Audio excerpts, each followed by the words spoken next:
I'm just really grateful that the music industry has been as responsive as it is, but there is more to be done. I want to see more international artists coming to Ukraine. I would be happy to see less artists going and playing Russia right now and normalizing that as well, which was something that was very heartbreaking for me to see, but luckily it is very limited right now, but also it's becoming more of a thing, and I hope people understand why that really hurt Ukrainians in this period of time. So, do whatever you can. All of it will be appreciated.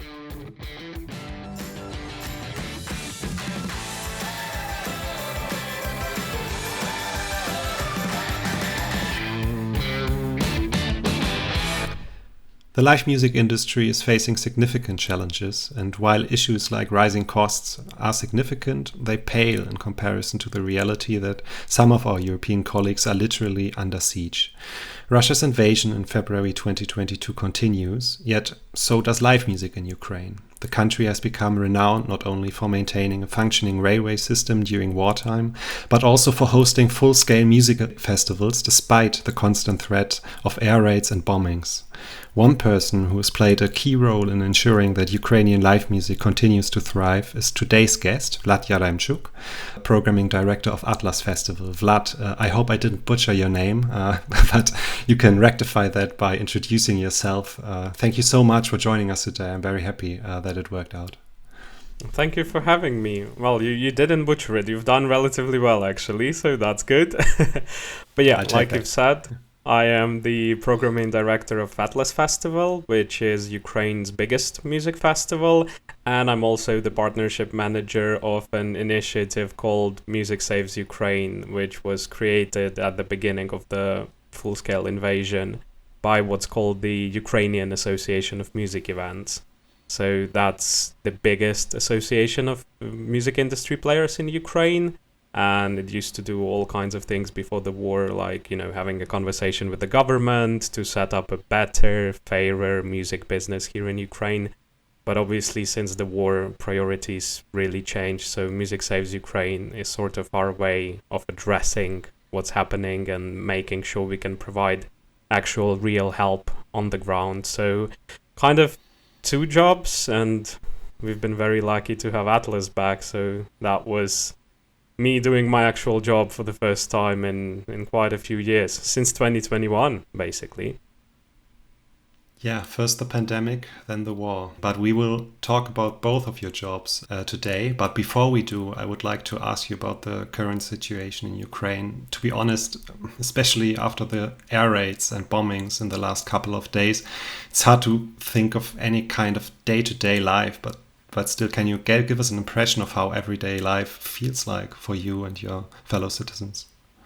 Well, we are recording this on the 18th of November, and that means that just yesterday we had one of the biggest combined missile, ballistic missile, cruise missile, drone attacks on Ukraine of the whole invasion, which was happening at around 6 a.m. It was, I knew it was coming. With these big attacks, you actually know 3-4 hours beforehand, because it means that the Russian strategic bombers need to fly almost from Finland all the way to the far east of the Ukrainian border to shoot the missiles at us. So you have some kind of an advance warning. What ended up happening is that they were training to do it. So a couple of times we had this kind of threat and nothing really happened. And they were just basically keeping us guessing. We knew that a big attack will happen, any day now. That day was yesterday. We spent the 3 hours in the nearest metro station.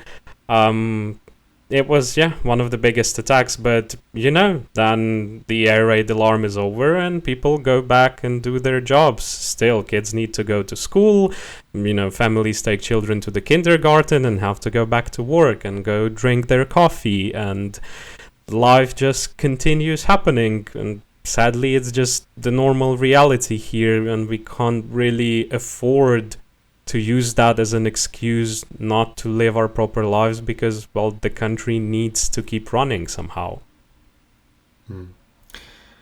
Understandable. And we'll also talk in length about the music scene in Ukraine today, at least what your part is in that it's still ongoing and still going strong.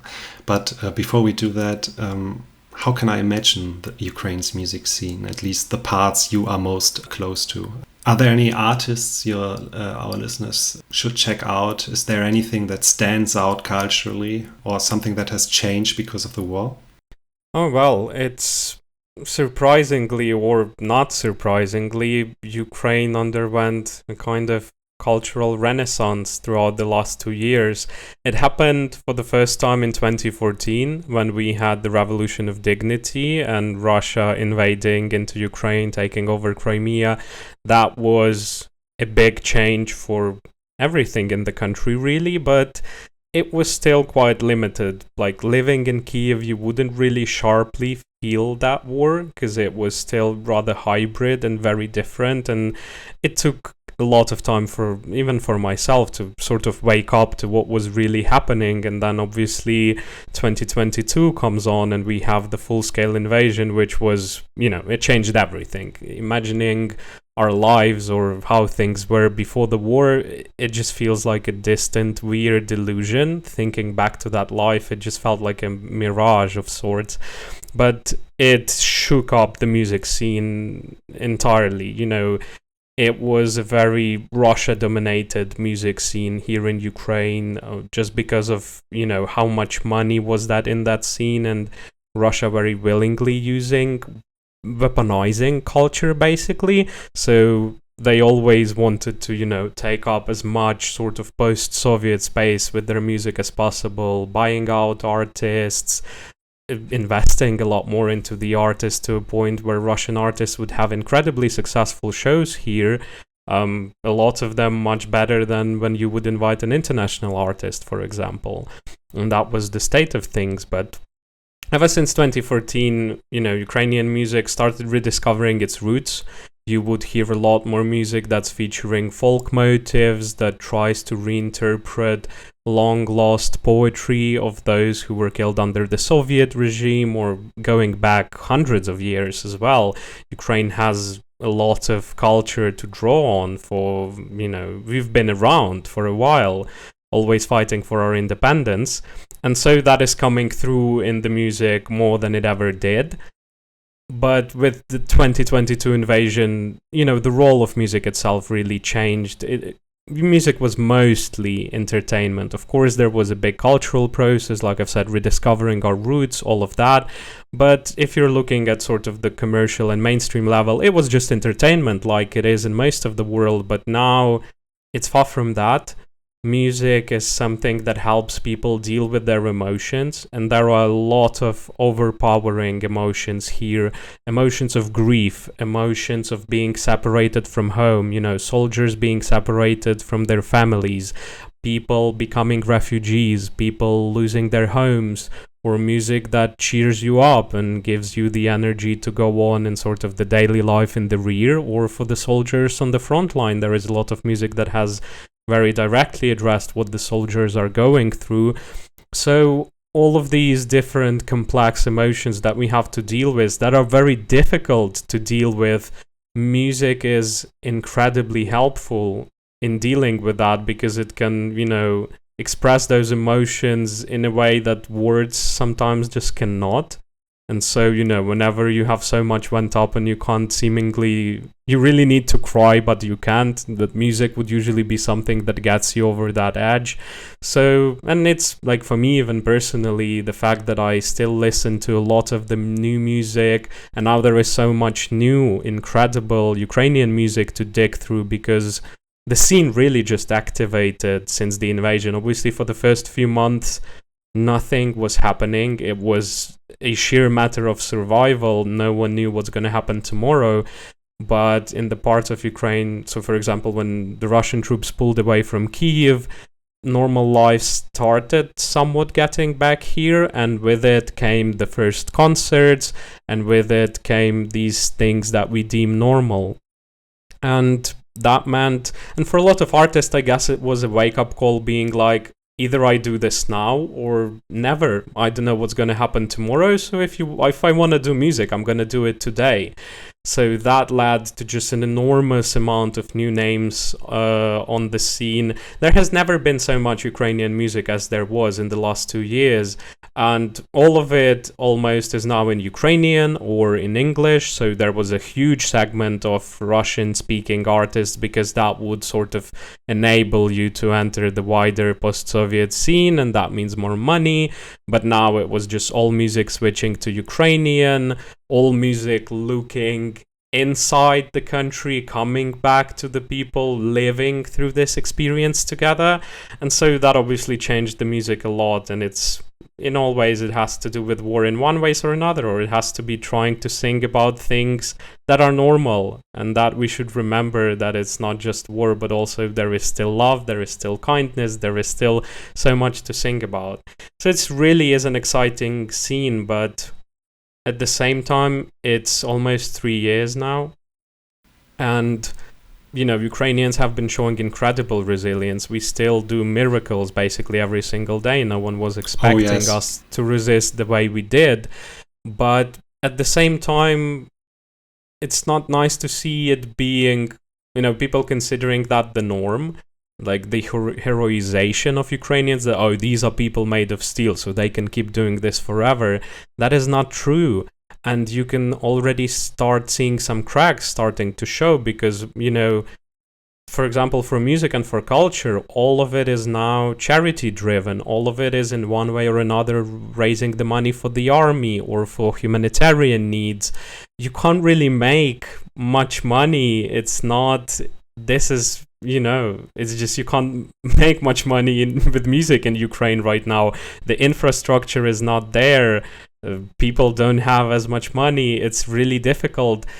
And still, you had such a bustling scene, so many concerts, new artists appearing, but at the same time, you can see it dying down and this incredible new wave of music and excitement, because it was, coming from adrenaline of being in these crazy conditions that we were.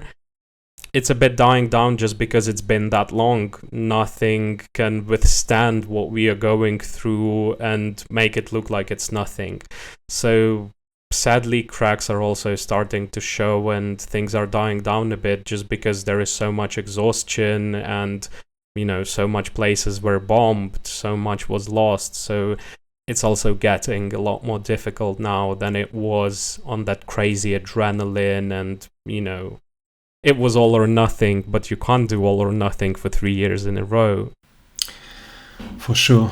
Well, it's funny you should mention the resurgence of traditional or folk music. My first contact with Ukrainian music, and I'm just saying that because I want everyone listening to this episode to check out Ukrainian artists, because there's a lot of incredible stuff going on.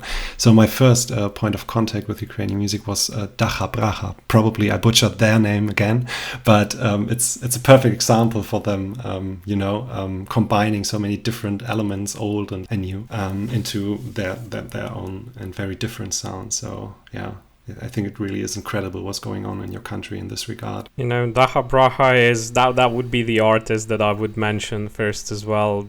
One of the really, they do make us proud, and it's the way they were perceived in Ukraine as well is a good demonstration of how things were.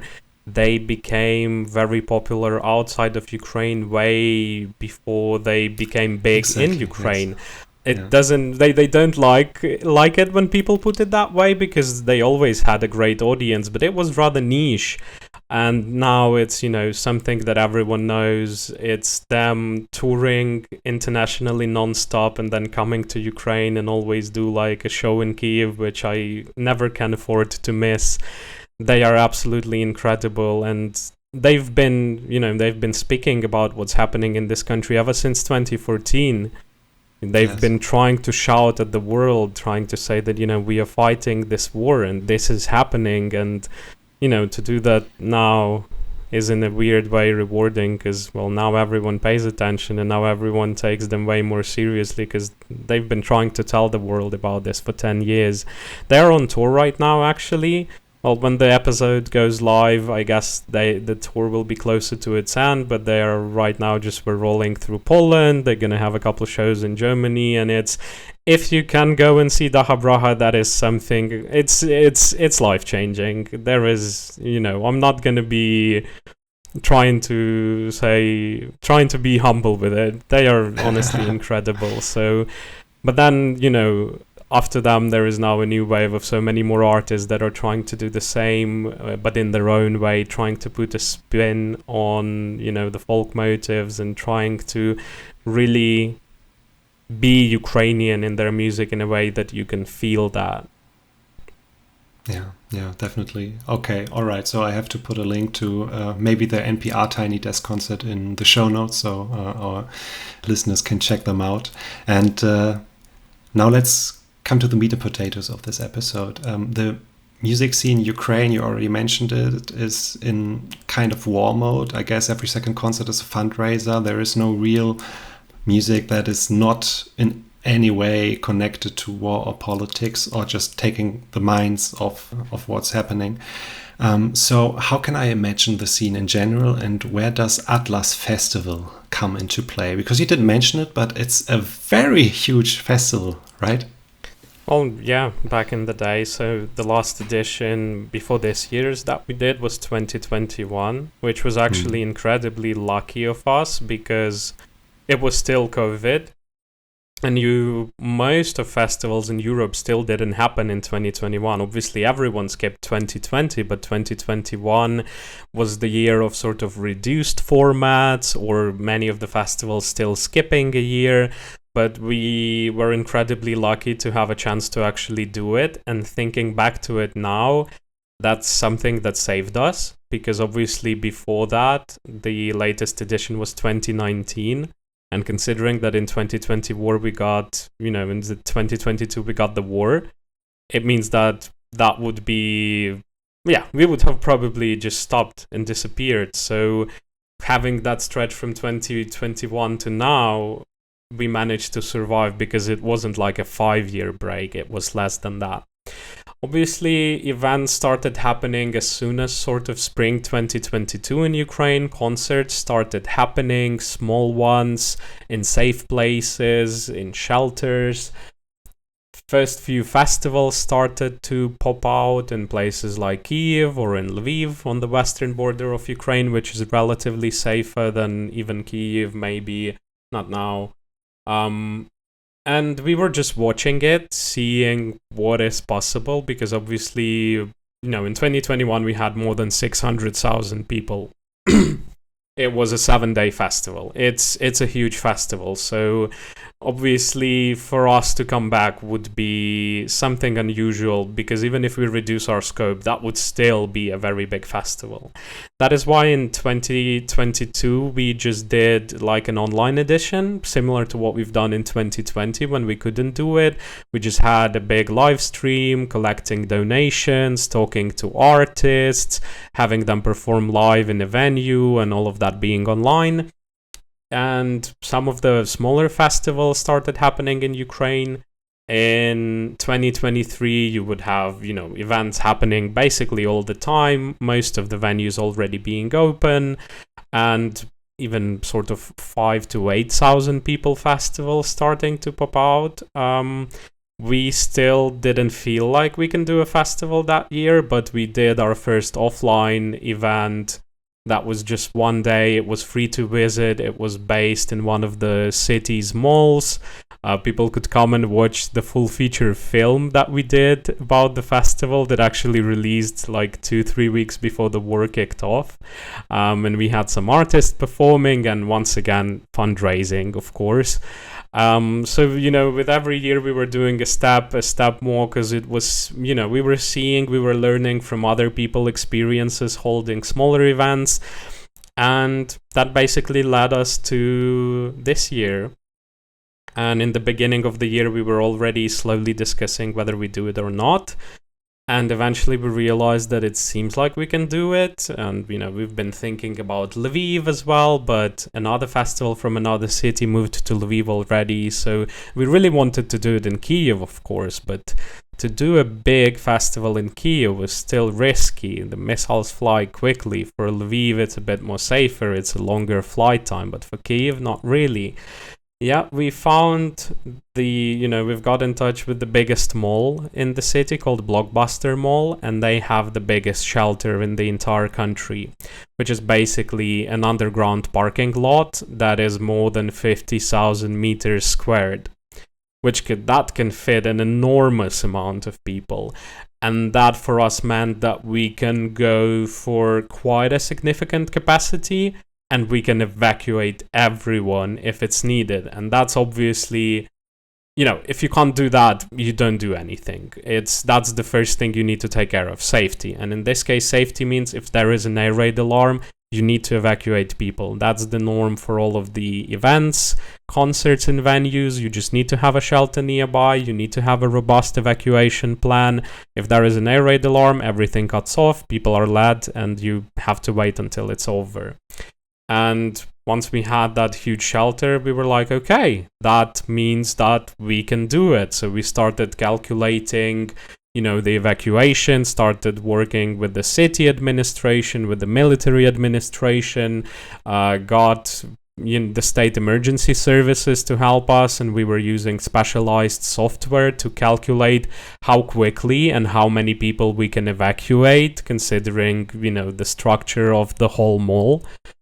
And we realized that we can have, that amount of people that we can evacuate that quickly. We wanted to have a very safe capacity where we can evacuate people in the matter of minutes, even if that means having way less people than can fit into the shelter. Because 50,000 meters square, you can put 50, you can put 100,000 people there if you really want. But we wanted to make sure the evacuation is really quick. So we capped off at a much lower number. That was, the first thing we were thinking about, because that would decide whether we can have a festival or not. And the second thing was, justifying it in a way. If you're gonna hold a big music festival, you need to ask yourself why. The country is at war.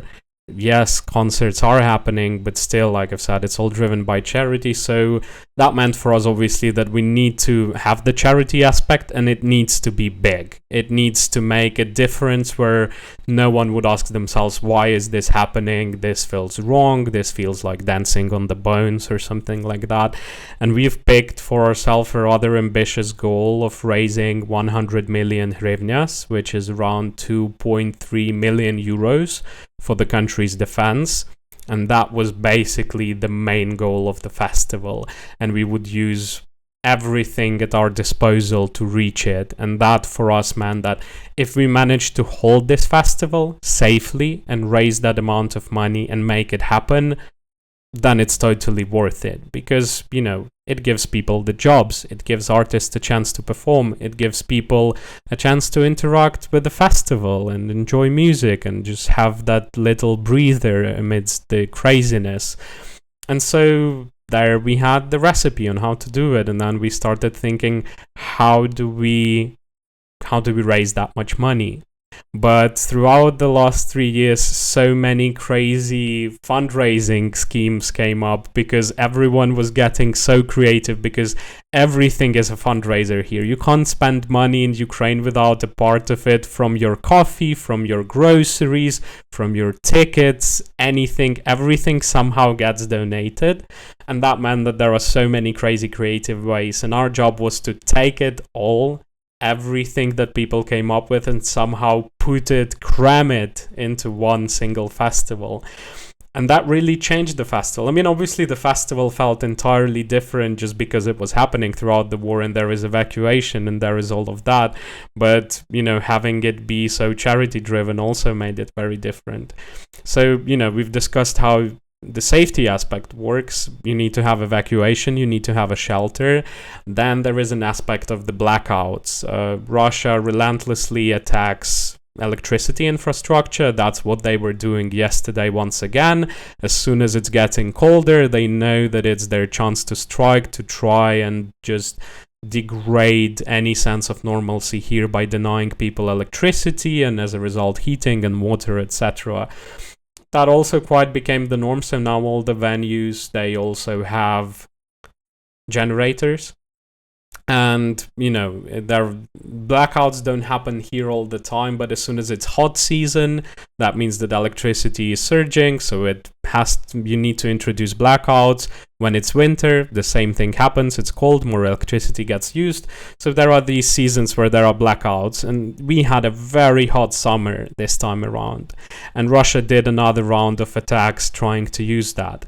And so in June, we've had insane blackouts here in Kyiv, probably the strongest ones that we've had yet. That meant that sometimes you will have 4-6 hours of working electricity throughout your working day, so say from 10 a.m. until midnight.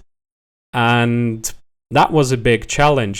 For the festival itself, it's not that big of a challenge because using generators at a festival is kind of the norm anyway, which is, lucky us that that's a thing that's normal for festivals. But preparing for a festival became a massive challenge because, everyone has big batteries, backup electricity, or go to a place with a generator. But if the blackout continues for more than 6 hours, your home internet starts to go down from reserve energy, the cell towers start to go down, and at some point you sit in a Zoom call and you can barely hear someone just because they're a couple of kilometers away from you where electricity has been gone, and just the connection is horrible, so you can barely talk to them. And it was incredibly hot once again, and you couldn't use any aircon, so it was very hot, problems with electricity, problems with communication. And yet, preparations were undergoing, and the event industry got used to it. If the lights go down 2 minutes, everything gets set up with the generator, the event continues. It just became the norm. So that's the second aspect of what events have to deal with in those sort of unusual challenges. The third challenge is that there is a curfew still in Ukraine. In most of the places, it's from midnight and until 5 a.m. And that means that you cannot be outside on the streets during that time, which obviously means a lot for restaurants, cafes, and obviously for events. Obviously, the whole electronic and night scene had to completely migrate to daytime. So all of the clubbing happens also during the day and the evening, which also changed things in its own interesting way. Now it's less techno and more break beats. It's less warming up, and it's sort of, as soon as the events start, people really go in because, there is less time and they will have a chance to sleep normally because they need to get home anyway. So, that influenced in its own interesting way. But for the festival, that obviously means that your headliner goes on much sooner because most of the events basically end at 10 p.m. so that people, and that includes staff as well, have time to get back home because the underground closes at 10:30. Most other public transport also stops at 10:11. Taxi prices go absolutely insane before the curfew. So usually it's 10 p.m. when all of the events are done. And for us, we had to even put it to 9:30 just to have a buffer in case there is an air raid alarm, just to have 30 minutes in reserve and hopefully not having to cut performances or things like that. So curfew was, not really that much of a challenge, but still a thing that significantly impacts the festival. So it was just from 3 p.m. and until 9:30, which is way less than what we would usually have. And, things were going well. We were booking every single Ukrainian artist we could get our hands on. That included a lot of the artists who are serving in the military, trying to set things up that they can have a couple of days leave to come and play. Obviously, international booking was incredibly difficult because, most people don't really have a good idea of how things are here. And I can confidently say that at this point, we have safe events. It's, there are missiles flying. This is nothing like an event in a normal country, but at this point, we've learned to live with those risks. We have advance warning, we have shelters, we have robust safety, evacuation plans, generators, and the least thing we would want to do is to put anyone who comes to Ukraine at any risk. If we see that there is any remote risk involved, we would make sure that the artist is the first person that's evacuated and is in a safe place. But obviously, most people have no idea about that. And so talking to international artists, managers, and agents is really difficult. They would, imagine that you just got immediately bombed as soon as you cross the Ukrainian border. Those who knew a bit better, still a lot of challenges. We started the booking basically around March, April, and the festival was in July. That's very late. Yes, and that's also one. You don't have a planning horizon here. You can't really invest into something for 6-9 months here because the chances of it being cancelled and the reasons it can get cancelled are so numerous. So while organizing a festival like that in 3 months is just utter insanity in its own right, while booking, here we go. There is an air raid alarm in Kyiv. Let me check what's happening. Sure. We are good. I'll just have to keep my eye on it. By all means, do, yes. Yeah, and booking was a challenge because of it, and also because it's so soon, so everyone already had their, stuff sorted out. They knew where they were going and how they are going. And to come to Ukraine, since you have to fly in most cases to Poland, take a train or a car ride, that would take a lot of time. That means that you need to dedicate, to do it comfortably, at least 3 days, but hopefully more, not to entirely exhaust yourself in the process. So, everyone already has their tours settled. We are asking for 3-4 days of their time. We are asking them to come at a country that's being shot by drones and missiles every single day. Wasn't easy. All of these factors combined. And in many cases, even when the artist is looking into it, then stuff like, them coming to their families and bringing that up happens, and that results in them coming back and saying, listen, I'd love to do it, but there is no chance in hell my wife or my kids or my parents would let me go and do this. And of course, that would be a normal reaction because I talk to the artists, I talk to the agents, I explain them what the reality is. The artist says that to have no idea, they would obviously think that this means certain death. So it was challenging, but still, we did manage to land some bookings, which is incredible considering all those circumstances. And our main international headliner was Sharon Den Adele from Within Temptation, built on the shoulders of the fact that she came to shoot a music video earlier into this year, and the band has just been incredibly supportive of Ukraine, so they were willing to give it a go. Since the band already, other band members had commitments, only Sharon could come, and our decision was to make a very special performance. She would perform with an orchestra and a choir, and we got a Ukrainian composer to rearrange their music into this environment, and we had to do all of it remotely. The composer, a young girl called Vlad Yaremchuk, she was in the UK and she came back to Ukraine to live amidst blackouts to do this with us, basically having no electricity and only having a couple of hours a day to do something that usually takes 3, 4, 5 months, to do that in a matter of like 2 months without normal access to electricity.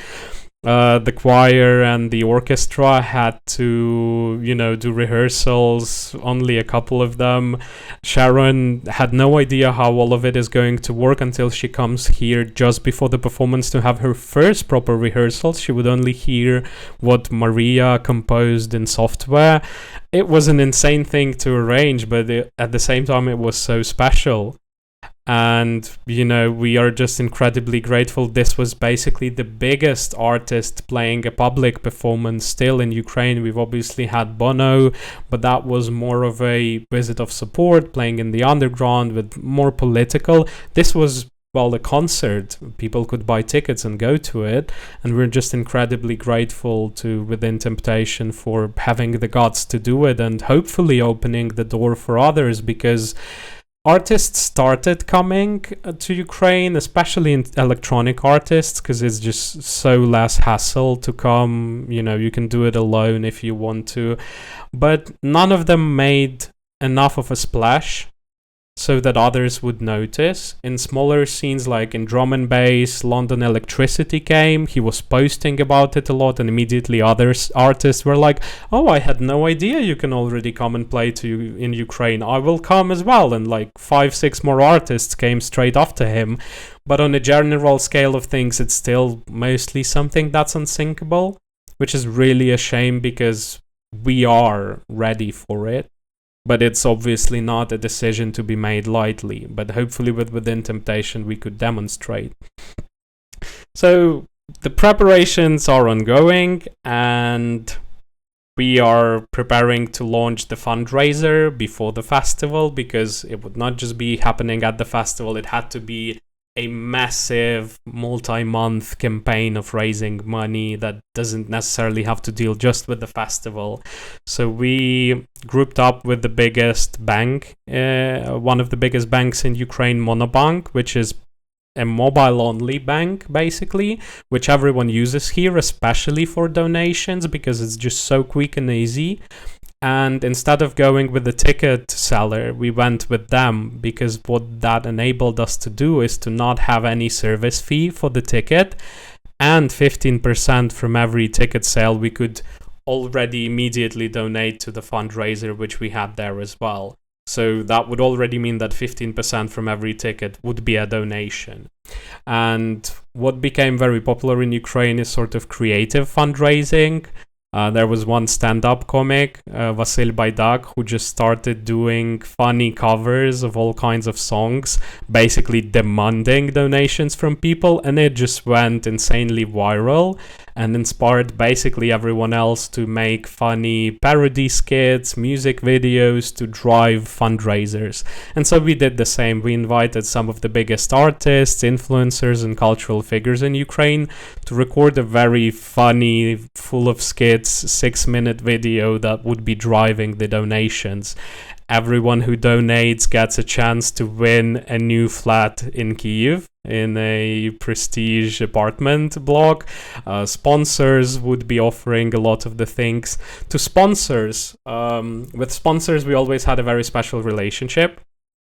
And one of the reasons why Atlas could grow to a point where it went, and it was so big, was we were not making that much money with ticket sales, but we learned to work with sponsors, and we proved to them that we are one of the biggest marketing opportunities in the entire country.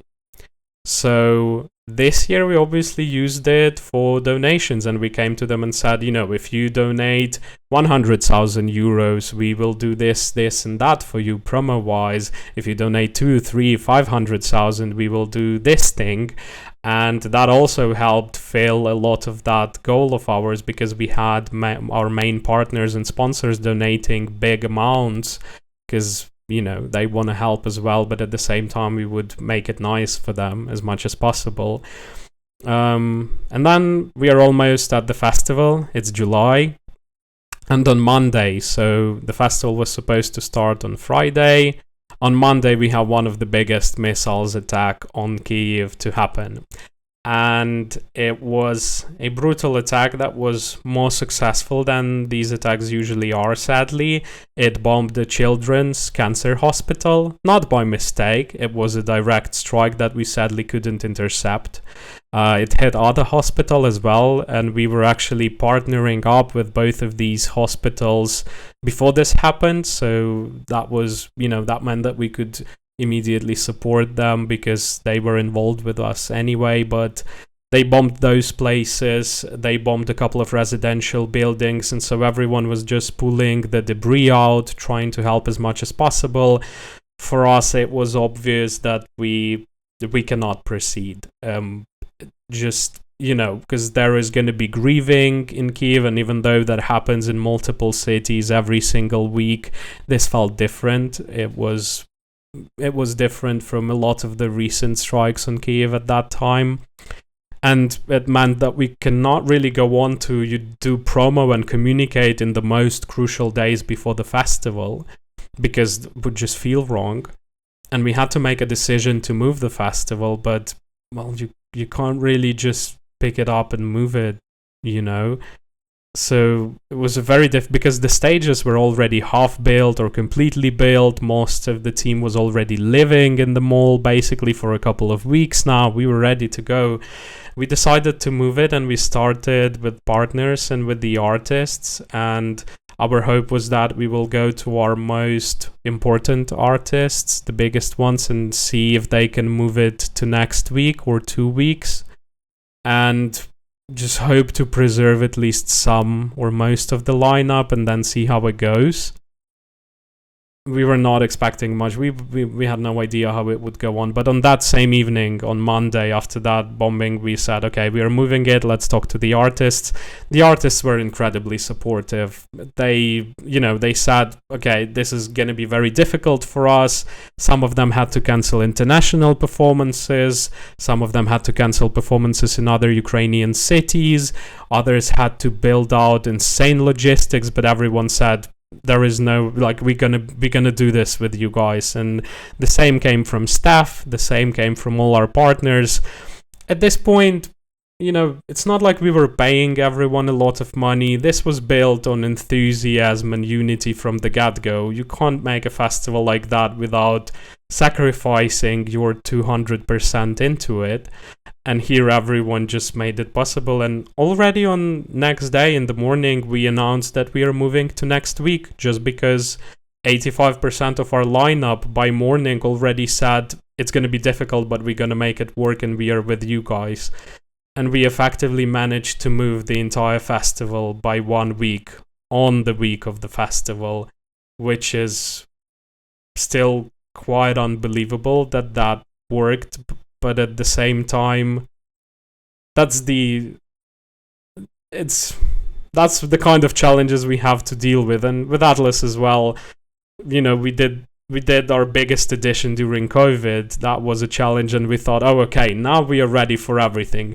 This was our craziest year yet, and it never is, apparently. Little so did you know. This. Yes. Yeah, exactly. Yeah, but Vlad, it's completely beyond me how you managed to pull off an event of this scale in this short amount of time, and even with all the adversity you were facing, you managed to hold the event 1 week later, you said, right? And you teased several points. You said that you didn't want to max out the capacity. So my first question would be, how many people in the end were at Atlas Festival this year? And did you reach your donation goals? So with the capacity, basically we had a bit over 20,000 people on site every day. And we were calculating for a bit more than that just to make it extra safe.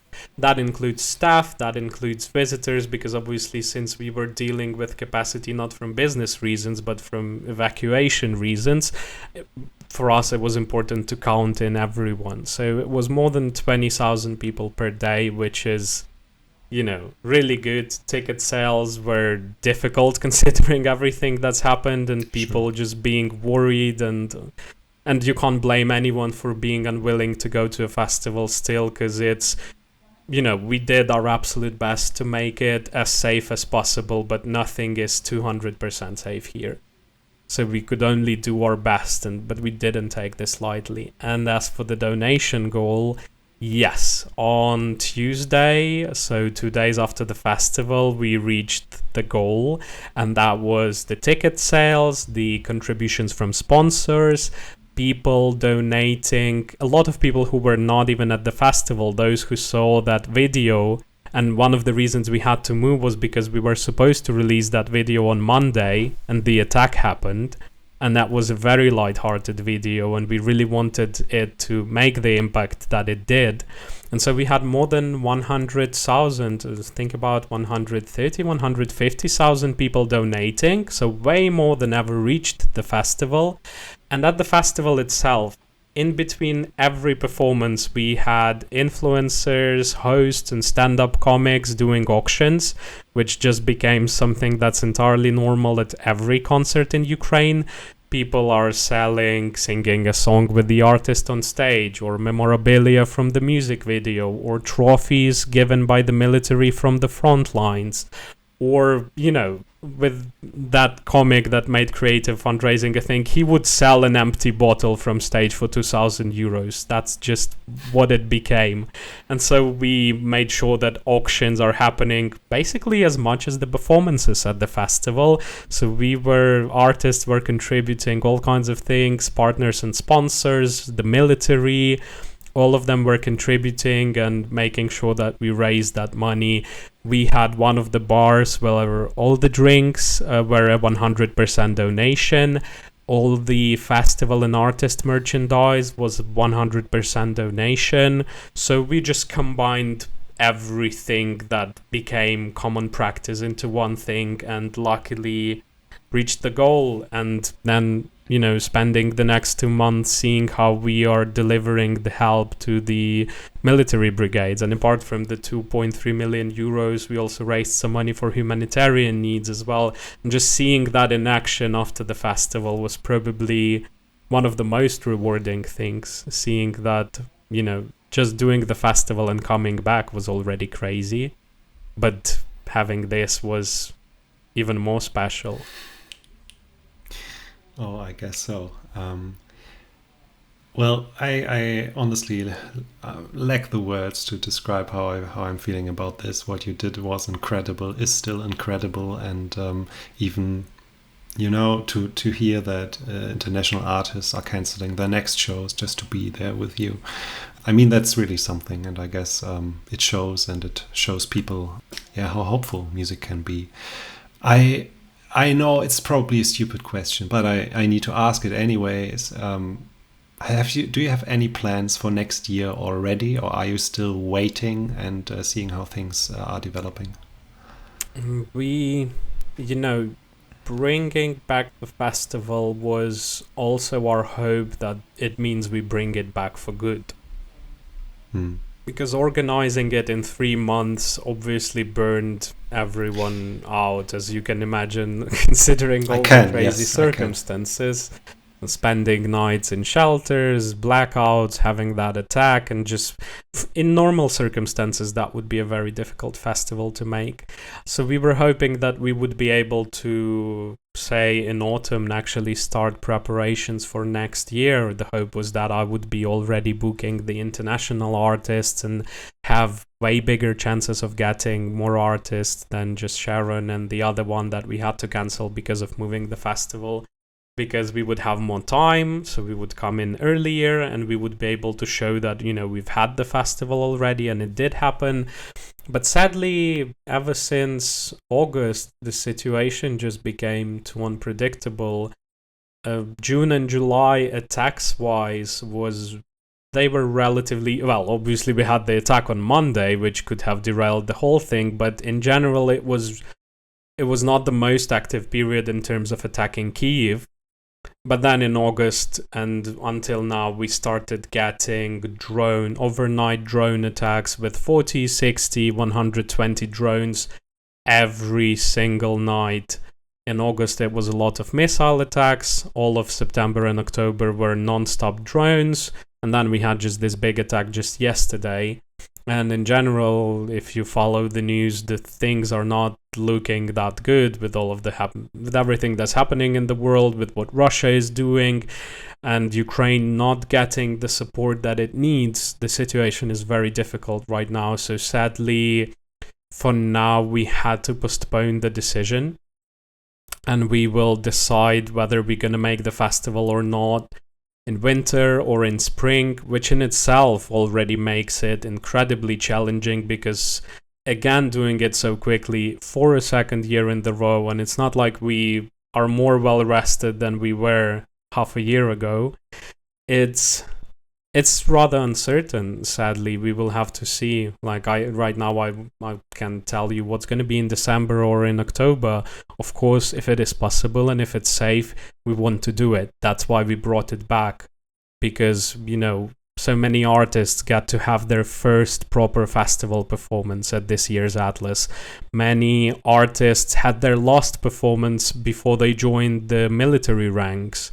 So we've raised the money, it's meaningful and it's important, but at the same time, we're not comfortable, starting, investing into it and working on it, considering how the situation is right now. I really do hope we come to that point, but right now I don't know. Absolutely understandable. I'm keeping my fingers crossed for sure. And before we wrap it up, I would like to jump back 2 years, because when the war broke out, you weren't sitting around, of course. I mean, I think it became clear by now that you're a man of action. You immediately decided to help, and you already mentioned Music Saves Ukraine. Can we talk a little bit about that? Absolutely. That is, to me, as inspiring, if not even more inspiring, and it's a big privilege that I managed to become a part of that team. Like I've said, it was created by the Ukrainian Association of Music Events, and Atlas is a member of it. Atlas Club, which is a venue from which the festival got its name, is a member of it. Many artists, labels, promoters, rental, all the 360 of the industry. So we've known each other for a while. A lot of the people from that team used to work at Atlas, and so they reached out to me on March 1st. In the beginning of March, they created Music Saves Ukraine. It started with Atlas, actually, the club. It was used as a humanitarian hub, and they took it over and basically were delivering supplies throughout Kyiv to those who needed it. So a club that was having concerts just 2 weeks prior became a humanitarian hub and a shelter, and that's where Music Saves Ukraine started. And I just did a massive mail out to everyone I could think of in the music industry, all the international colleagues, saying, this is what we do. This is Atlas. This is us. We are people of music, just like you are. We have no idea what's going to happen. We have no idea if we are going to be alive or how long we can do it. But right now we are doing this. And if you can donate, it would really help us to make sure that we can continue to do it for as long as we can. And donations started rolling in as expected, from the music industry, because it deeply cares about those things. But it was immediate support. But then we started hearing from Europe, the European Festival Association, and they wanted to support us. So we did a mail out saying, we can help you book Ukrainian artists. We can somehow raise money together. And that led to our first festival collaborations. We worked with Zermatt Unplugged in Switzerland. That was our first festival collaboration in April. And they helped us raise an enormous amount of money, which basically secured the future of the whole project for at least quite a while until we got things rolling. And with Music Saves Ukraine, then we understood that there is potential in that doesn't make sense for us to make like a proper foundation where we will be asking individual people to donate and try to reach everyone in the world. We are people from the music industry. We appear to be perfectly equipped to do this kind of work, because organizing events and doing humanitarian relief is actually more similar than you would think. So you would see people from the music industry being one of the most effective humanitarian volunteers out there, just because they are experts of having stress resistance and all these kinds of things. And so we realized that we should use music as our medium and do fundraising and do help through music. So we started collaborating with the artists, with festivals to raise more money, and our humanitarian aid always evolved. So once Kyiv region was liberated, we opened another hub in the east of Ukraine, because most of the fighting went there. In autumn 2022, when Ukraine was liberating Kherson and Kharkiv. That's the alarm over. Good. We're safe. That was evacuating people from cities that just got liberated. So we were always trying to follow the thing that's most needed.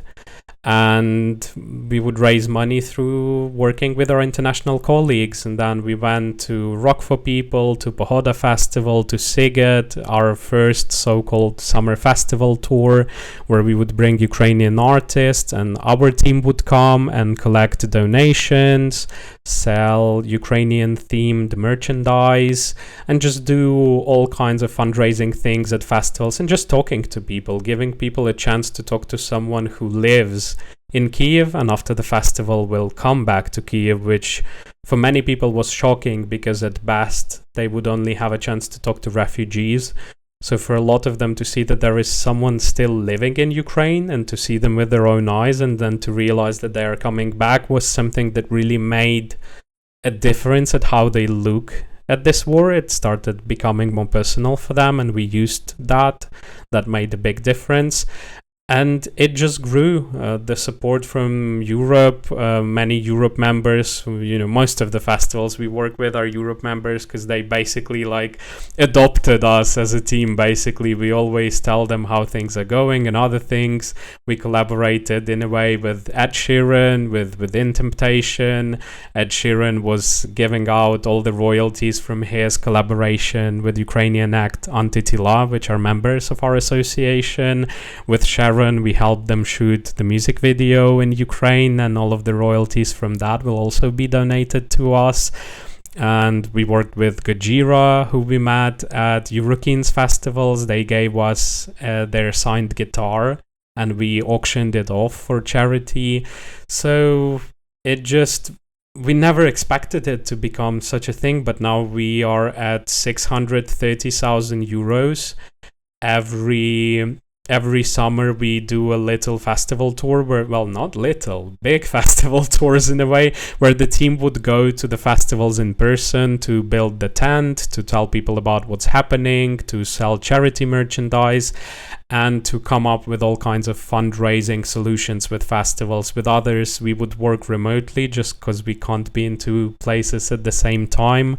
And it just grew and grew, and it's mostly festivals that help us raise most of the money and let us come and bring Ukrainian artists and ourselves to do panels, to do performances, to do fundraising from deposit cups, from charity merchandise. And it culminated into something very special that we released this summer. It's called Festivals for Ukraine Toolkit. We developed it together with Europe. And its goal is basically, we created this 80-page document that tells our entire story, how we grew, how we changed, how we helped, who we've been and who we become. And then all our experience in raising awareness and fundraising. So every fundraising scheme that we tested, how to do charity merch, how to book Ukrainian acts, how to do discussion panels about Ukraine, how to use cup deposits or recycling or guest list donations as a way to raise money, step-by-step case studies, examples from some of Europe's biggest festivals with whom we worked. We just tried to put everything that we've learned into that document so that it's easier for us to work with new festivals, because we can just give this to them and say, you have all the solutions here and you can find something that will work for you. And it's our way of saying thank you and giving back as well, because this can be used for any cause, for refugees, for LGBTQ, for eco-activism, whatever you want to raise for. These are incredible solutions and tools that you can use, and we want people to use it, because with what we have with Music Saves Ukraine right now is just real proof that music and the event industry can really make a big difference if it wants to. It has a lot of access to people's hearts. It has incredible platforms. It can transmit its values to people, and we are the living proof of that. Definitely. Well, the toolkit sounds like something that every event professional should definitely check out. And I will once again mention our show notes that will be stock full of very helpful links and resources. Also, to your website, of course, Music Saves Ukraine. I already browsed through everything, and I was quite struck by the way you explain things and what it is that you actually do, direct humanitarian help for people who really need it through music, through culture. That's something incredibly powerful. And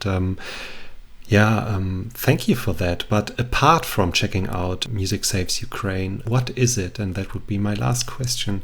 What is it that we can do, apart from donating, apart from being there and listening to what you guys have to say?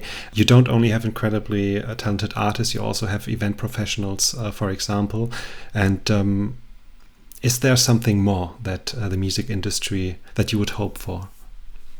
There is a lot of things. Obviously, what we do with Music Saves Ukraine is offer people as many options as we can as to how people can help us, reach people's hearts through having Ukrainian artists or actually raising money, which will translate into humanitarian aid. Something that I would love to mention is another special project that we did with Music Saves Ukraine. It's called Music Ambassadors Tour. We did 2 of them, and what we do with that project is that we invite music professionals to a little tour through Ukraine with us. We did it for the first time in December 2022, and this March we had it for the second time.